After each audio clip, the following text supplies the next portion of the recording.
Hello folks, we are here today to talk about a history of the Schuylkill Mall in Frackville, Pennsylvania, just north of Pottsville.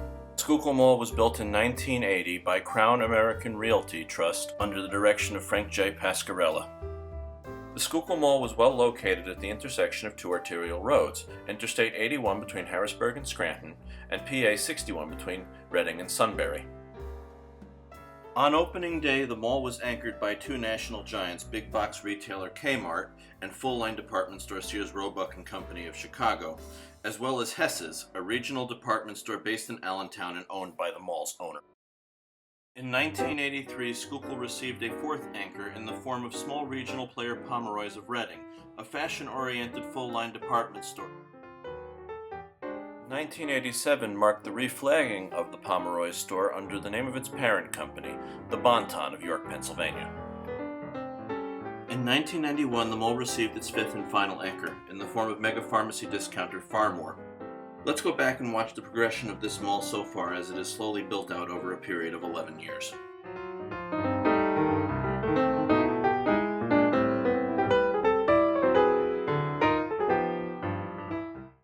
In 1995, the ailing Hess's department store went into bankruptcy, resulting in the closure or sale of all locations.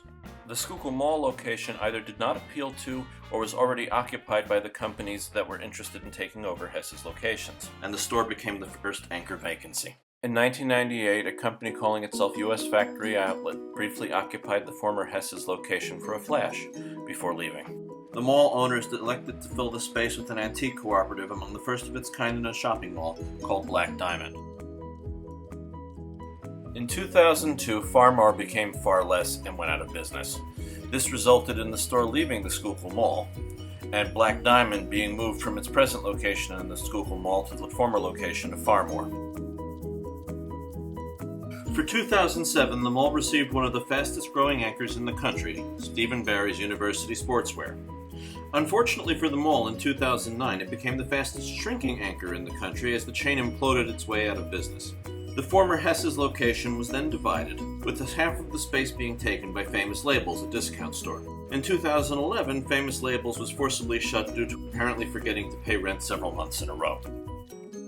For 2011, Black Diamond moved once again, this time taking up the northern half of the former Hess's store. The southern half of the store was taken up by S&Y Bloom's Auctions, and this was done to accommodate the opening in 2012 of Dunham Sports. This would be the last time that the mall fired on all anchors. In 2014, Kmart got Lamberted and closed. Sears, drawing on its core competencies it had been carefully honing since the merger with Kmart, closed in 2015. Hemorrhaging money and on the brink of foreclosure, mall management closed Black Diamond in 2016. The mall was forfeited to lender and auctioned off to a developer in 2017. The developer bought the Bon-Ton building and it will close in May 2017. And now it is time for the Schuylkill Mall architectural tour. The Schuylkill Mall is known for its dramatic architecture with its rounded corners and its careful, beautiful brickwork, sculpted overhangs, and its dramatic entrance signage.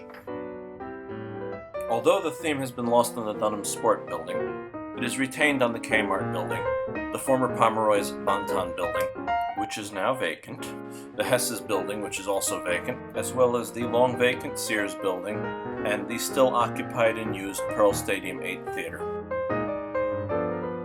Perhaps more interesting than its exterior is its overwrought interior with its bizarre ceiling designs, its fantastic and large skylights, and its weird and outwardly strange lighting fixtures, all hallmarks of 1980s Crown American design. This design excess is most evident in the mall's courts, including the Kmart court, the massive Grand Center court, the large Sears court, and to a lesser extent the smaller Hess's court. Other important things of note are its plentitude of still functioning fountains, its large and diverse planters throughout the mall containing all kinds of different species of plants, and, of course, its unusual use of materials throughout the mall.